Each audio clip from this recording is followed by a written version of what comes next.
Good day, students! So for today, I will be telling you a story entitled Little Red Riding Hood by Charles Sparrow. Once upon a time, there lived a little girl called Little Red Riding Hood. She wore a beautiful red cape that her grandma had made for her. But one day, her mother said, "Come here, Little Red Riding Hood. Your grandma is not very well. I would like you to take this bread and cheese to her. But remember, stay on the path." Little Red Riding Hood set off to her grandma's house. She lived on the other side of a forest. As Little Red Riding Hood was going through the wood, she met a wolf. He was waiting for her to get closer and closer and closer, and then he jumped out from behind a tree. The wolf asked, "Where are you going to?" Little Red Riding Hood said, "I am going to see my grandma because she is not very well." The wolf gazed at her and said, "See these pretty flowers? Why not pick some? I am sure your grandma would love them." "What a good idea!" said Little Red Riding Hood, and skipped from the path to look for flowers for her grandma. And then the wolf ran to grandma's house and knocked on the door.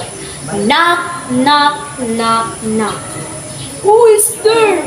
asked grandma. "Little Red Riding Hood," replied the wolf. Grandma whispered, "Come in. I am too ill to come to the door." The wolf let himself in. Poor Granny did not have time to say another word before the greedy wolf gobbled her up. He put on her nightgown and nightcap. He jumped into Granny's bed and pulled the covers over his nose. Unaware of what happened, Little Red Riding Hood came joyfully to her granny's house on the door. Knock, knock. Behind the door, a hoarse voice, "You Little Red Riding Hood, come in, come in." Little Red Riding Hood realized that her granny may feel very ill and feeling a little worried, stepped in the house. Little Red Riding Hood was very surprised when she saw her grandmother. "Granny, what happened to you? Why have you got those large ears?" The girl asked amazed. "Oh, the better to hear you with," the wolf answered. "And why have you got those big eyes?"